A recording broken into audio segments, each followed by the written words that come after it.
U suštini malo smo lamentovali, ali nismo takvi likovi u suštini, zato i radimo ovo. Treba se ponudi neka vrednost. Imamo i proizvod, ne samo lament. Obrišite naše suze i slušajte. Eto.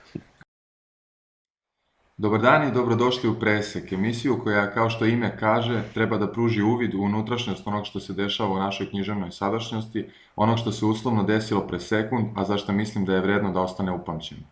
Presek je zamišljen početkom 2020. godine u Beču sa namerom da se studentima i svima ostalima koji su zainteresovani za južnoslovensku književnost i kulturu približi i predstavi najsavremenija, aktuelna književna produkcija. Fokus ovog serijala biće zato usmeren na pisanu i usmenu reč. Zbog toga danas ćemo pričati o bukvalistima, srpskom YouTube kanalu koji se bavi tumačenjem srpske, regionalne i svetske književnosti. Ovaj kanal su pokrenuli Ivan Isailović i Miloš Živković u junu 2018. godine. Na kanalu se nalaze 3 osnovne rubrike: Književni Malibu, Librikant i Top lista bukvalista. Tvorci bukvalista žive i rade u Beogradu. Ivan radi na Fakultetu za medije i komunikacije kao izvršni urednik pri izdavačkoj delatnosti fakulteta, a Miloš radi kao istraživač saradnik na Institutu za književnost i umetnost na Odeljenju za uporedno istraživanje srpske književnosti. Zbog toga se vrlo radujemo ovom razgovoru. Dobar dan, bukvalisti, i dobrodošli. Zdravo, Roše. Zdravo, hvala na pozivu. Molim i drugi put.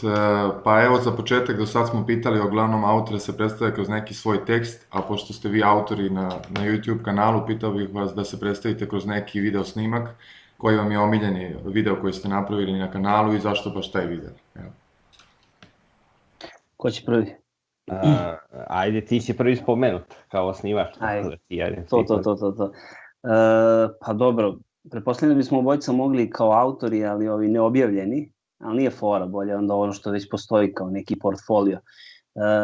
Ja ih delim nekako prema onome koji mi je bio najdrži za spremanje. To je recimo bila kratka priča, svetska kratka priča i američka kratka priča, zato smo pronašao sam gomilu nekih dobrih pripovedača i vratio sam se kraćoj prozi, tako da mi je bilo uživanje da spremam.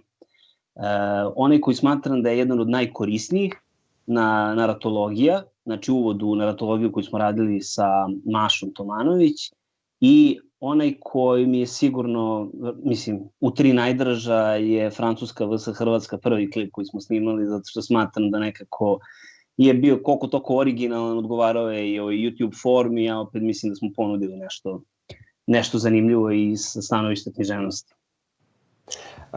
Meni su najdraži oni snimci gde mogu da imam neki onako malo iščašen interpretativni ugao. Znači ono nešto što ne ide u moj, da tako kažem, dnevni posao na institutu i pisanja književnih kritika. Tako da recimo o početcima romana bih izdvojio jedan od najdražih definitivno, jer smo izdvojili neke vrste početaka romana, mogli smo malo da kritikujemo, recimo Tolstoja i njegov početak Ane Karenjine čuveni, ali i da se približimo temi kreativnog pisanja, koji mi je bitna. Mislim da su mi ti neki snimci vrlo važni. Smatra da se o pisanju, uopšte akademskom pisanju, kreativno pisanje kod nas vrlo malo govori. Dragi su mi oni gde su imali goste, znači Momčilo sa đavolima, Lana, Joyce, naravno, i Harry Potter sa Mašom, bih izdvojio, a i o psima, eto, lista pasa u književnosti. A dobro, znači, Živko, tebi su svi klipovi kao deca, sve ih podjednako voliš, vidim ja. Da, pa ove o Ninovi nagradi ne baš, oni su mi mnogo stresa napravio, recimo posljednji snimak o Ninovi nagradi ne bih rekao da mi on... Eto. Da, sad zapravo kad pričate o tim videima, mislio sam da nisam pogledao baš toliko videa sa bukvalista, ali iskreno prepoznajem sve naslovi, otprilike se sećam ključnih tačaka, tako da drago mi je da ste baš njih pomenuli. Ali odatle i sledeće pitanje, zašto ste uopšte osnovali bukvaliste? Mislim, treba reći da obojice imate posao, da ste završili studije književnosti, zar vam nije bilo dosta svega, nego ste još morali da napravite i kanal o književnosti? Pa to nije nikad prestalo, ja mislim, i tokom studija je bilo, osjećali smo se na momente kao crne ovce, zato što pričamo o književnosti i van fakulteta, van okvira ispita. Tako da negde i bilo je to književno društvo Orfisti koje ti isto znaš i gde smo se mi okupljali i govorili povodom onoga što smo sami pisali kao autori autorima, i negde taj književni klub je dugo postojao i negde logični nastavak svega toga je bilo da se i nastave ti razgovori, prosto smo samo rešili da ih snimimo, da ih podelimo sa drugima i da nastavimo dijalog sa onima koji dele negde našu strast. Sad, drugo je pitanje prosto zašto smo se rešili za tu video formu, više zbog te neke interaktivnosti i mogućnosti da dopremo do ljudi i što mislimo i da ta neka u nekom govornom maniru i da živa reč može pre da ljude natera na preporuku nego gomila pisanja. Ja sam se lično razočarao u te akademske okvire i 1001 prikaz. Dosta toga smo, verujem da je i Živko, pisao sam ja te prikaze, ali nikad zapravo, niti znam da li je došlo do publike, a s druge strane nekako osjećam se uskraćenim za komentar povodom mog teksta ili bilo što drugo. Ovako barem znam kako ljudi reaguju na ono kako mi doživljavamo književnost. Da, Maska će ovako lepo da odgovori, onda ću ja da uskočim nekom poluduhovitom ili nimalo duhovitom dopunom. A u svakom slučaju, meni je bitna ta komunikacija, to bih podvukao. Dakle, video format, YouTube, brzi komentari koje nam ostavljaju često ljudi ili kad ti neko odgovori posle nekoliko meseci na snimak koji si napravio, vidiš da je pogledao. Dakle, interaktivnost je ono što mi nedostaje u književnoj kritici uopšte kod nas i taj neki kontakt sa publikom, onda i Facebook stranica je tu isto dobra, gde možeš da osjetiš, da vidiš ljude, da su tu. Kad dođe neko na književno veče, to mi je sve malo inertno, onako mrtvo. Mislim da je video forma zbog toga bitna. Mi smo od uvek, sa orfistima smo tragali neki proizvod, nešto što će ostati iza nas, iza tog nekog našeg druženja. I onda, pošto godinama nismo uspevali ništa da napišemo, i uvek smo bili previše kritični, skontali smo da nastavljamo da pričamo o tome šta su drugi ljudi pisali i mislim da se i ljudima to svidelo. I samo da dodam još jednu rečenicu, i negde ključna stvar, književnost je cool, a ljudi nikako da skapiraju to, kao da u književnosti uvijek mora visokoparno da se govori, kao da ne mogu da se pronađu neki, što je Živko pomenuo, iščašeni motivi, da se prosto to oduševljenje kao da nestaje. Kad odem na književno veče imam utisak da govore ljudi kao da ih neko tera da govore o tome. I prosto smo imali potrebu da izokrenemo malo stvari i da u jednu platformu koja uglavnom ima neki komercijalan sadržaj koji je fun ili how to, da spojimo te dve komponente i da probamo, na primjer, da zainteresujemo ljude za to. Da, što kaže Pavao Pavličić, zapravo da od njih, da treba ljude, generalno učenike, studenti, bilo koga učiniti strasnim čitaocima i naterati ih na čitanje, a ne da pravimo od njih kritičare. Tako da, to je negde naša misija ovdje bila. Da, a kakvi su efekti toga? Mislim, vi imate nekih, koliko sam video na kanalu, možda se to promenilo među vremenu, oko 1600 i nešto subscribera i u suštini preko 80 videa. Sad ne znam, objavili ste jutros jedan novi video, pa zanima me kakav je taj odnos, kakva je ta interakcija, tu dobijate ono što ste u stvari predvideli ili efekat, da li je dovoljno zadovoljavajući s obzirom na to koliko vremena ulažete u svaki pojedinačni video? Pa na različite načine imamo interakciju, nekad ode vrlo daleko, na primjer sa Momčinom Žunićem, čovek koji mi je ostavio kilometarski komentar na svaki naš video, na kraju nam je, mogu da kažem, postoji prijatelj, postoji gost, iskočio iz komentara u snimak i eto sad si dopisujemo i imamo zaista, to je s jedne strane, onda imamo ljude koji nam šalju pitanja, šalju nam da ih posavetujemo nekom motivu koji je, to da kažemo, malo iščašen ili nešto slično. Ima i takvih nekih lepih komentara, mailova, na primjer, da sad ne otkrivam sadržaj, ali kada neko ti pošalje mail kako si mu u životu znači u nekom teškom trenutku i slično, i to isto je jedan meni bitan moment. Sad, nekad bude i naporno, ako neko očekuje da u kratkom periodu ili dužem po svaku cenu pročitaš nešto što ti je poslao, treba imati svest o vremenu. Eto, jednostavno mi bismo volili da možemo podjednako se posvetimo svačijem tekstu, ali nije to lako uskladiti sa stvarnim životom. No. A što se tiče ovog početnog pitanja, da li smo zadovoljni brojem subscribera, ja svaki put moram da naglasim da najviše ljudi pred kojima smo pričali, Živko i ja, nekoj književnoj večeri je bio recimo 30-40, do 50 možda. A prvi put kad smo imali 100 pregleda na videu je već značilo da nas mnogo više ljudi prati, tako da nismo nikad razmišljali koja je to cifra koja bi nas zadovoljila, ali šta znam, mislim, zadovoljni smo i ovim. Zadovoljni smo dokle god postoji neka interakcija, da osjećamo da i nas vuče ovo, da nastavimo da radimo. Dobro, pomenuo sam na početku da ste obojica zaposleni, ti Ivane na FMK-u, a Živko na IKUM-u. Pa me interesuje da li se vi na neki način sa bukvalistima malo i rasterećujete od tog posla koji je vezan za nekakve institucije, pošto treba napomenuti da bukvalisti isto nisu nikakav projekat koji je podržan od strane institucije, nije nikakva takva komercijalna zamisao u pitanju, već je to samo entuzijastički projekat koji već traje 2 godine i toliko je vremena uloženo, tako da u tom smislu vi komercijalno od toga nemate ništa i finansijski, tako da sam to htio da pitam, da li se tako malo, kako da kažem, prodišete od vaših redovnih poslova, iako su i oni u vezi s književnošću? Ćeš ti, Žiko?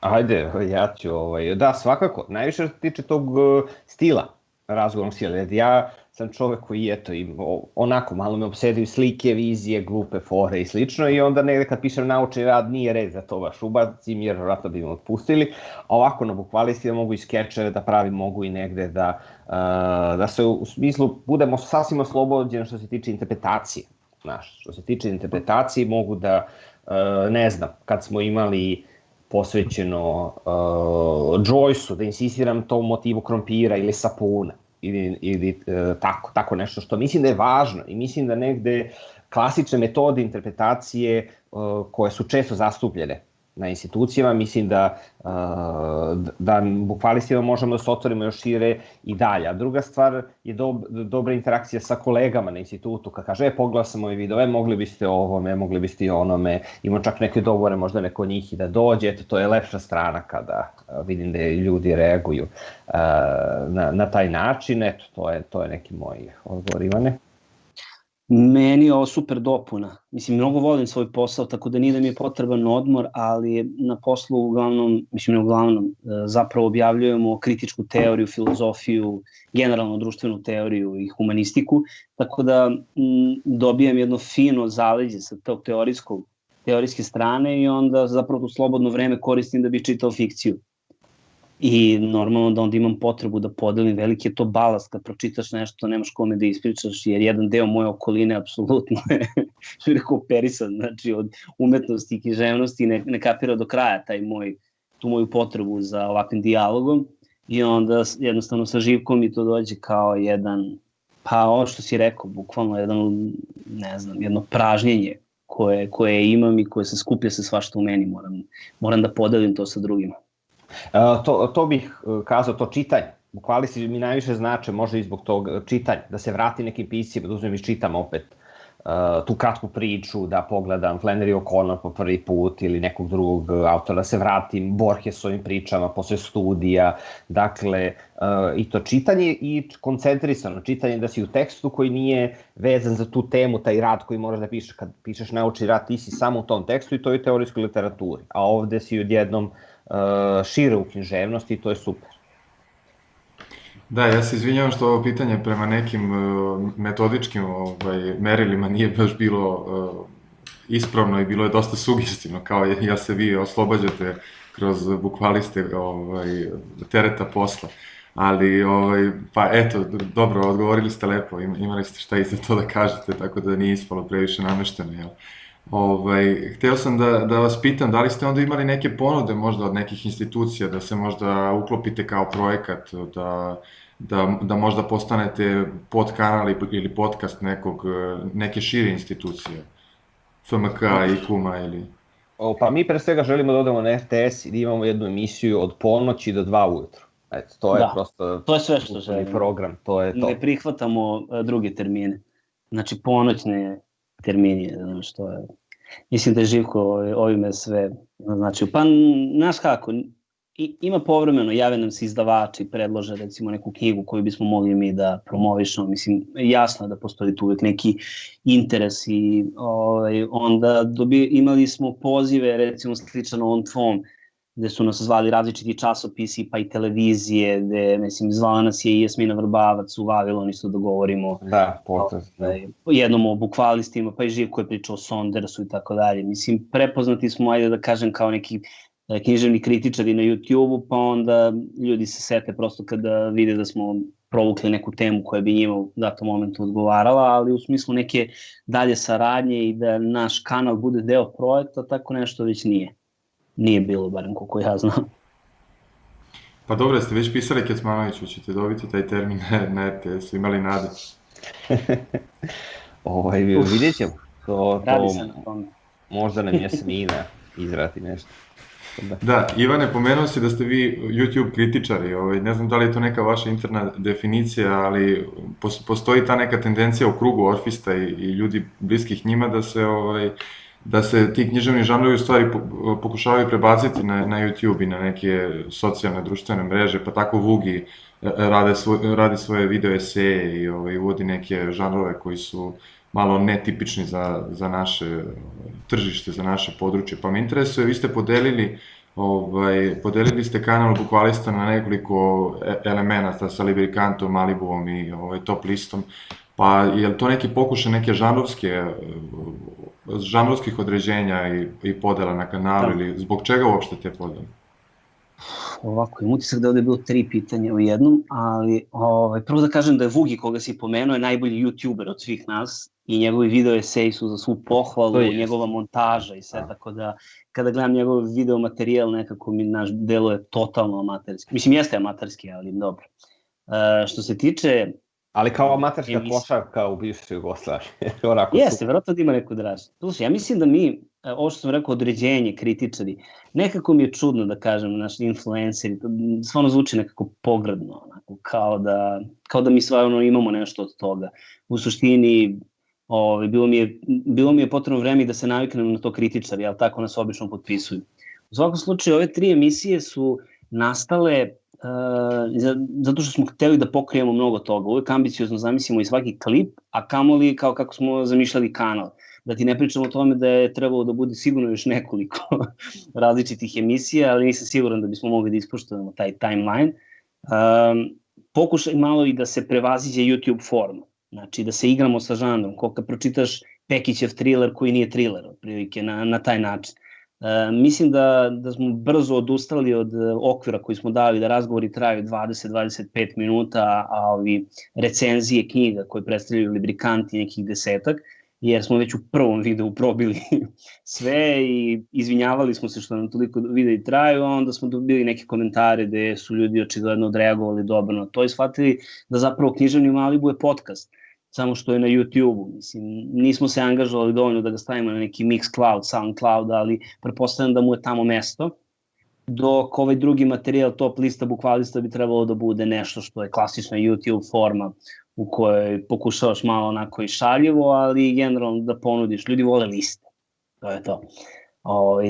I Librikant, koji je nesuđeni naziv za kanal, to verovatno znaš iz priče naše, ja sam insistirao da se kanal zove Librikanta Živko Književni Malibu i onda smo shvatili da ne ide tako nigde i onda smo rešili da napravimo rubrike, a da krovni naziv to bude Bukvalist. Tako da, eto, Librikant je tu da podmaža našu kulturu. I vreme kako prolazi, upravo ta rubrika Top lista ima sve manje sadržaja, jer recenzije su nam bile nešto što je najlakše i najtemeljnije, što smo mogli da pravimo u vreme karantina, na primer. Tad nismo, Malibu je nešto što je uživo najbolje i najinteraktivnije i on jeste emisija. Ja ga ne doživljam toliko kao podcast koliko kao TV emisiju, jer razmišljam na taj način, jednostavno ja sam tad rođen. A imali smo ideju, i to smo najavili u poslednjem snimku o Pekiću, nešto što bi bilo posvećeno više Ninovi nagradi i romanima koji su nju osvojili. Tako da to je možda nešto četvrto što se pomalja u magli, ali vidjet ćemo sad preko leta, ćemo još osmisliti na koji način dalje možemo kanal. Šta vidjet ćemo, to je gotovo, Živko, to je već definisano, zakucano, ne menja se. Rešili smo da ostavimo kao nešto iza nas, a to će biti o svim Ninovim pobednicima jedan video. O svim Ninovim pobednicima kao kroz istoriju, Nin on, pa o svima. Da. Jedan video 25 sati.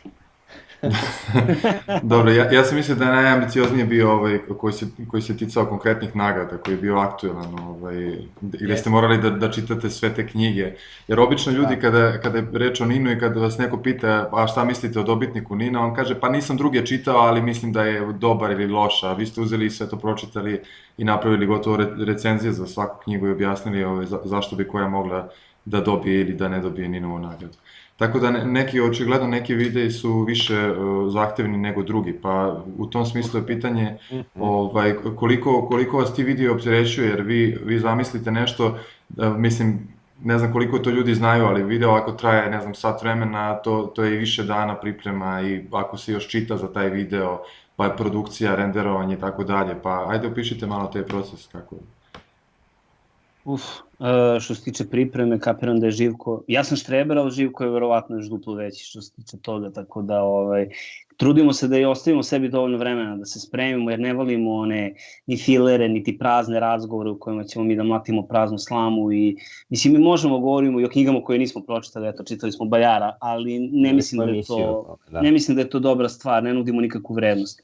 Tako da ima pripreme, ima je dosta. Najteže je snimati librikante, iako ljudima to možda tako ne deluje, ali fokusirati priču i ići duboko kao kroz jedan tekst je zapravo nekako najteže i to direktno obraćanje u kameru. Nemam mogućnost da kroz razgovor sa Živkom se prisetim nekih stvari koje su mi stajale u beleškama, nego prosto treba čovjek da se navikne na kameru. Tako da s te strane librikante, iako je najkraći, je zapravo i najteži za snimanje.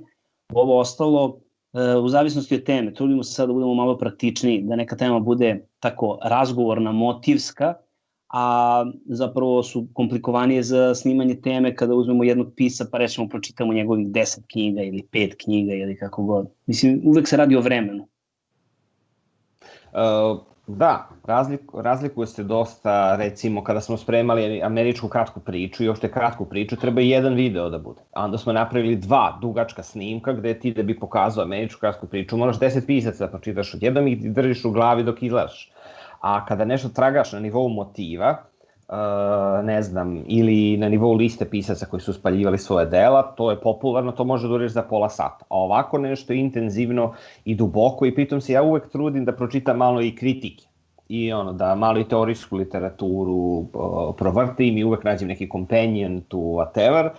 Tako da treba pripreme i zato ja volim da spremamo jednu temu koja je, da, to nam je neki koncept. Najčešće kad se nađemo spremamo jednu temu koja je ozbiljna. Naprimjer, uradimo početke romana gde smo dosta morali da istražujemo, razmišljamo, klasifikujemo i nešto što je ili naratologiju, što je wow tema od teška 3 tone i nešto što je polušaljivo, informativno, ali opet ima neku srž, ima neku suštinu o kojoj želimo da razgovaramo. Kad smo Pekića pravili, poslednji zajednički snimak, toliko smo puta čitali na faksu taj roman, samo čitanje je bilo uživanje, a to je bilo prvi put da je samo snimanje bilo, graničilo se sa paklom na ulici uživo kada smo morali da snimamo.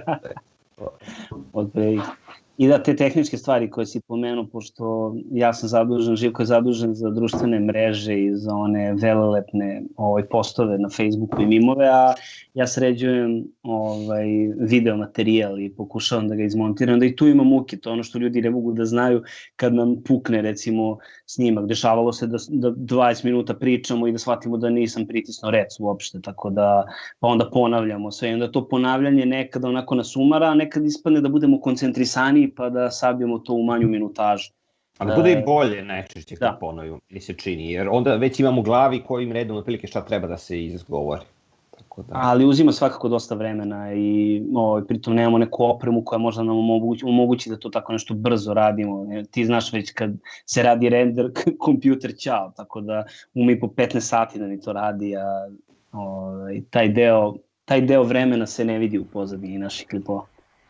Da, jasno, pa nećemo pričati o recu, nadam se da sam ja pritisnuo snimanje, jer je to je uvek moment u sred razgovora kada se setiš toga i upali se crvena lampa i kažeš da li sam upalio sad snimanje ili ne, nadam se da jesam jer ne bih da vam trošim vreme, ali sam hteo da vas pitam što se tiče recimo Pekića, pomenuli ste taj klip, mislim, klip ste nazvali Stopama kuće Brižnika, ako se dobro sećam, i vi ste u stvari prošli stopama Arsenija Njegovana, glavnog junaka Hodočašća Arsenija Njegovana Pekićevog, prošli ste kroz Beograd i pokazali ste te zgrade i ispričali glavna mesta i tumačili roman, pa me interesuje recimo da li sad taj snimak ste vi zamislili da on bude od pomoći nekim studentima koji budu sutra studirali i uopšte ti vaši klipovi recimo kako napisati diplomski rad koji su onako malo više praktični Sa kojom namerom to ide?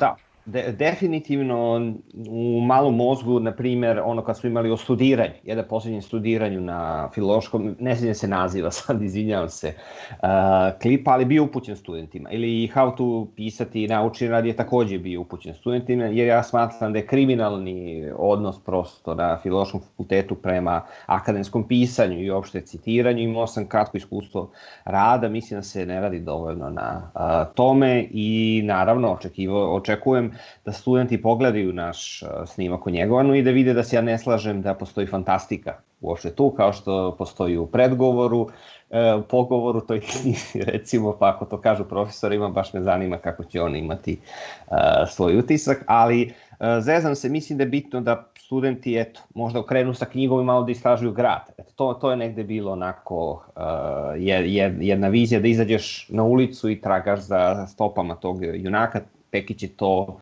genijalno osmislio da može da se uradi. Da, pa u suštini samo bih dodao da Hodočašće Arsen i Njegov zapravo to isključivo video posvećen nama dvojici.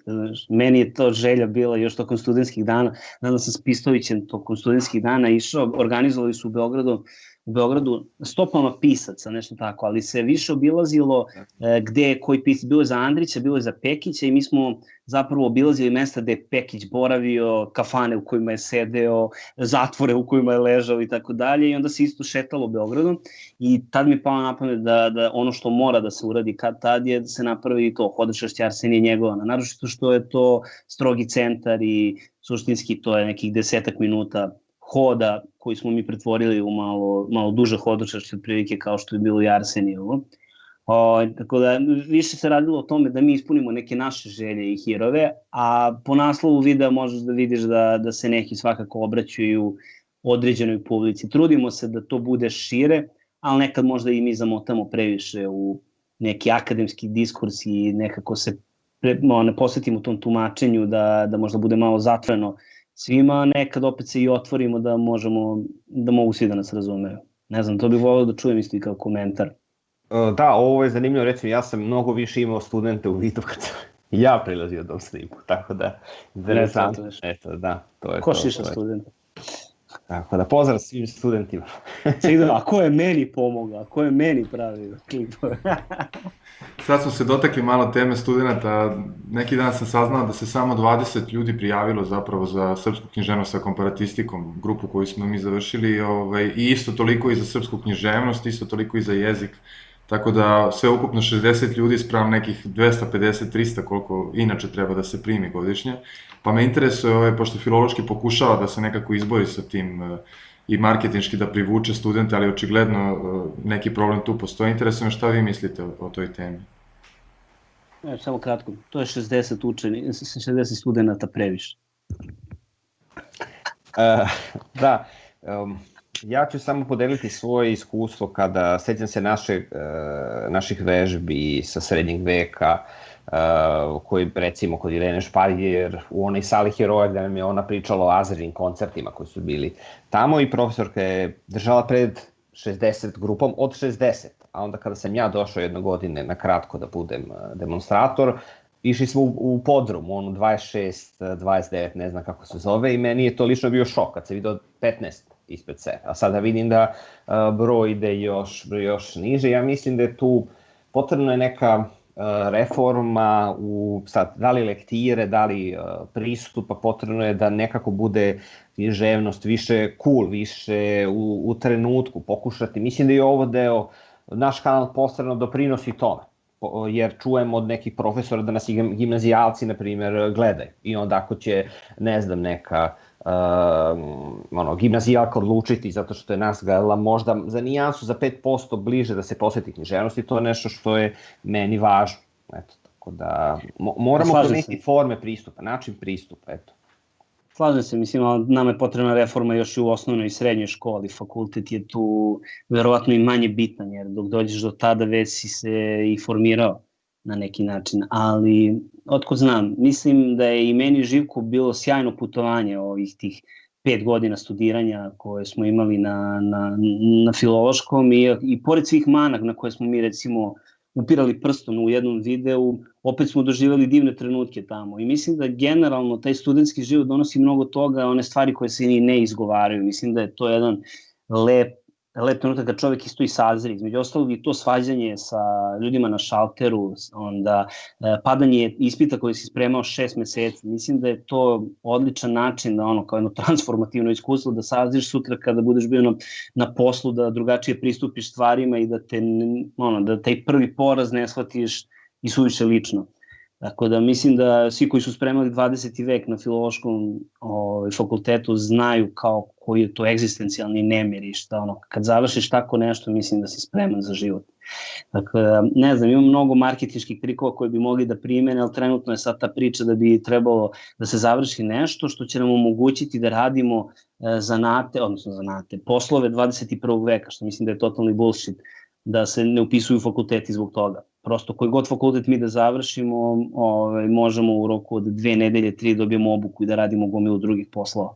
Ali ono što ti pruža filološki fakultet na planu generalno načina na koji razmišljaš, kako možeš da artikulišeš misao, mislim da ne može mnogo fakulteta to da ti ponudi i mislim da smo bogati. I da to, samo je potrebno da se malo ta hijerarhijska struktura promeni, da ljudi ne izađu sa fakulteta bez želje da postavljaju dalje pitanja, nego da nastave da se pitaju i da prosto budu sigurniji u svoje znanje. A mislim da je to, da izlazimo preplašeni i da nismo do kraja spremni za ono što nas čeka u životu. I uvesti metodiku za rad na fakultetu. Eto, mislim da je bilo potrebno takođe. I penzionisati profesore kad im je vreme da se penzioniš. Više mlađih kadrova, apsolutno. Da, i mogu da dodam i ne nasleđivati funkcije i da se ne ide od demonstratora, asistenta, docenta i tako dalje, već da se malo shiftuju. I stope, epigonstvu, znači, zato profesor treba da izabere asistenta koji je sušta suprotnost njemu, da bi studenti mogli da dobiju i neku drugu vrednost.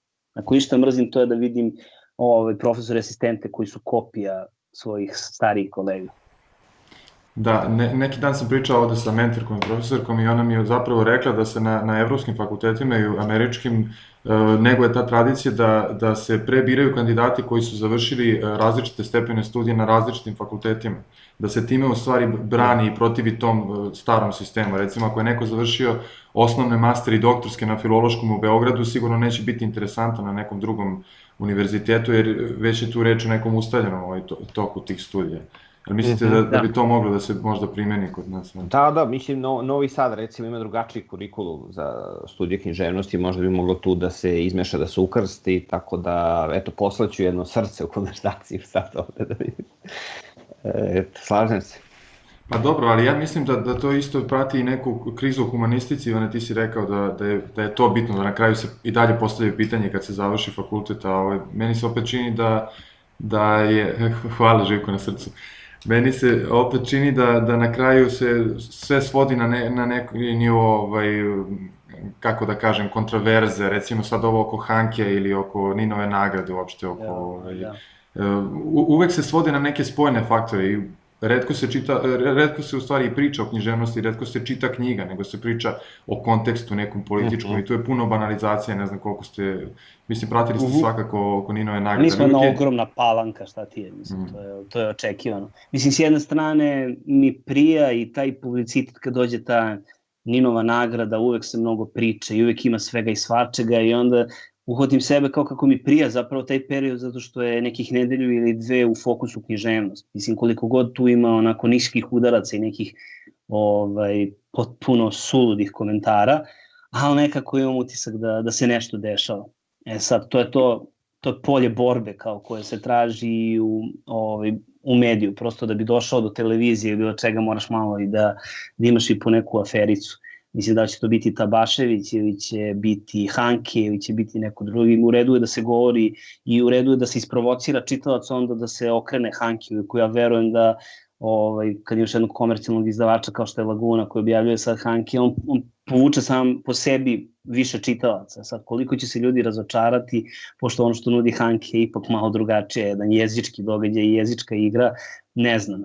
ali mislim da manjka dobrog dijaloga generalno i u medijima, što se zove uvek isti, mi kritikujemo fakultet, zove se uvek isti ljudi da govore o knjigama. Mislim, ni Živko i ja ne želimo da gostujemo na 1000 mesta i da govorimo uvek iste stvari, ali ima dosta studenta, ima dosta generalno završeni ljudi koji su završili ovi fakulteti, koji se dalje bave ovime i koji kače po raznoraznim internet portalima svoje tekstovi koji bi mogli mnogo više da kažu zapravo o nekoj temi nego da se vrti prazna priča.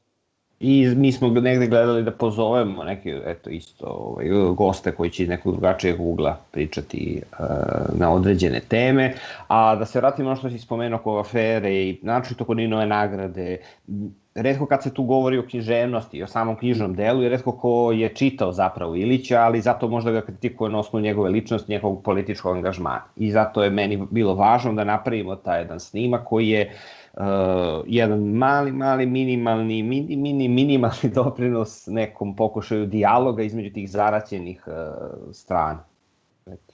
A to sve nekako i redundantno i suludo, mislim, ne samo za Ilića, prosto one stvari koje se očigledne, one nastavljamo da pričamo. Kao ova čitava afera oko Desanke Maksimović, koja je potpuno suludo ispala, svi odjednom brane, i oni koji vole i koji ne vole Desanku Maksimović odjednom brane, niko nije pročitao do kraja o čemu se radi, da li je to predlog plana ili se nešto promenilo, da li je, kao, i svi pominju onu rečenicu, izbačene se ne uklapa u epohu, znači, odjednom, ne znam, emisija Ivana Ivanovića, oni govore o Desanki Maksimović, i onda ti je jasno na tom primjeru koliko ne postoji ne istraživačko novinarstvo, nego niko ne proveri vest koju je plasirao, i apsolutno je od svega toga napravljena jedna šarada koja nema veze s tim, da program treba da se reformiše, da je okej da se pomeri Desanka u prvi razred, jeste okej, ona ima kulturnu vrednost, što tiče neke estetske, tu već možemo da diskutujemo da li postoje i drugi pesnici koji bi mogli da zauzmu to mesto u 4. godini ili da se istumbaju ovako i onako, svako ima svoje mišljenje, a svi su se uhvatili na taj voz i kao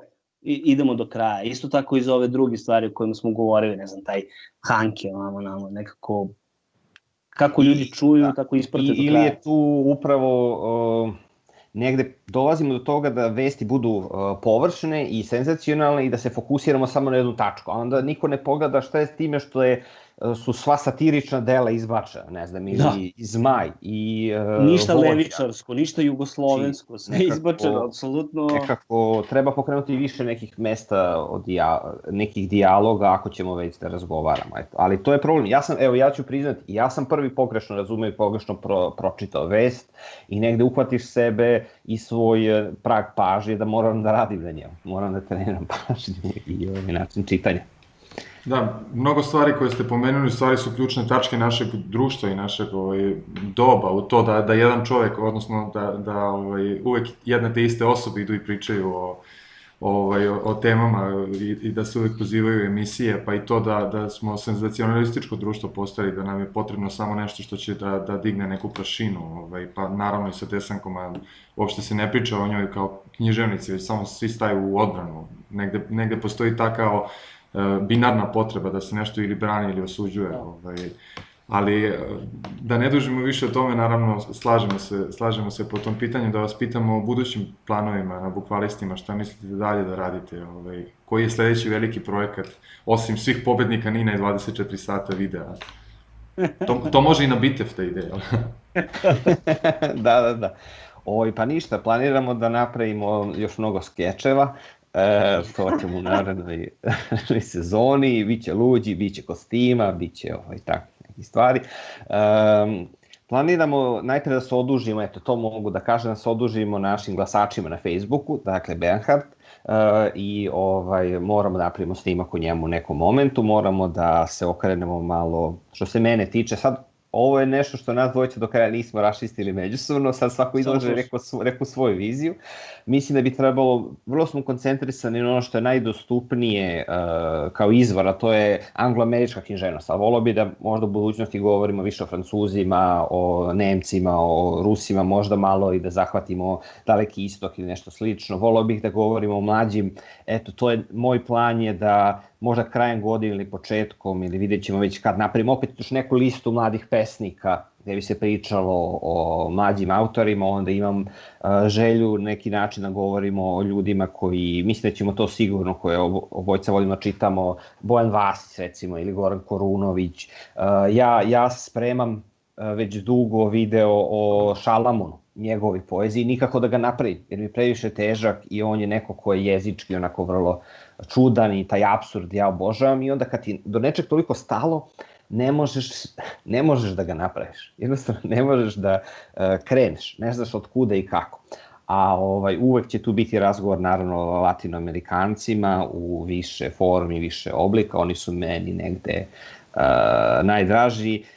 Tako da eto, to je moja vizija, ne znam šta će Ivan da doda ili oduzme od toga. Da, samo biće tu još nekih lista, pokušamo da se prisetimo još nekih motiva i ljudi sa kojima bismo mogli da ih obradimo. Što se tiče pisaca, pa ima prosto to možda malo, kako kažem, radimo librikante na osnovu nekih aktuelnih čitanja, ne prisjećamo se šta je na nas ostavilo utisak, tako je meni na početku, sam čitao malo eksperimentalniju prozu, čitao sam Austrijance, meni ne manjkaju ti Nemci, nekako mi sad stalno iskaču jer sam ih zapostavio tokom studija.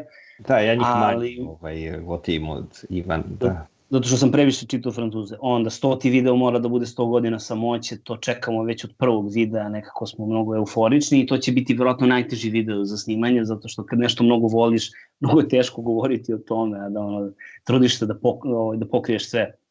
Onda... Da, mislim da smo Dubravku Ugrešić isto dužni, tako da definitivno, imali smo glasanje. Uroše i tu su naši fanovi izglasali, tako da i predizborno obećanje biće ispunjeno u nekom momentu. Mi ispunjavamo naše obećanje. Tako da, otprilike tako nešto, i ovo što je Živko rekao, samo manje skečeva.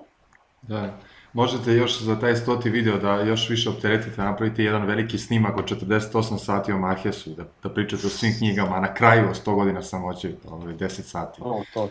To. Da. I napravit ću ja sigurno i o poslednjoj rečenici tog romana. Tako da, Markes će biti na 100 načina. Znaš ono kao što ima recept za krompir na 100 načina, spremite krompir. Tako će i Markes biti. Uopšte, poslednje rečenice kod Markesa, pukovniku nema tko da piše i tako dalje. Ti odlični krajevi njegovi. Dobro, momci, malo smo probili sa vremenom, ali u suštini to bi bilo to. Samo bih da vam se zahvalim što ste odvojili vreme da porazgovaramo. Vam poželim da trajete još pa nekoliko godina. Nadam se da će se klime u kulturi promeniti, pa da ćete moći da odete na RTS i da vas na kraju gledamo i tamo. Hvala, Uroši. Srećen i tebi sa presekom. Pre svega da će se RTS promeniti da vi možete da dođete njega, jel? Ma u suštini malo smo lamentovali, ali nismo takvi likovi u suštini, zato i radimo ovo. Treba se ponudi neka vrednost. Imamo i proizvod, ne samo lament. Obrišite naše suze i slušajte. Hvala, ljudi. Hvala tebi.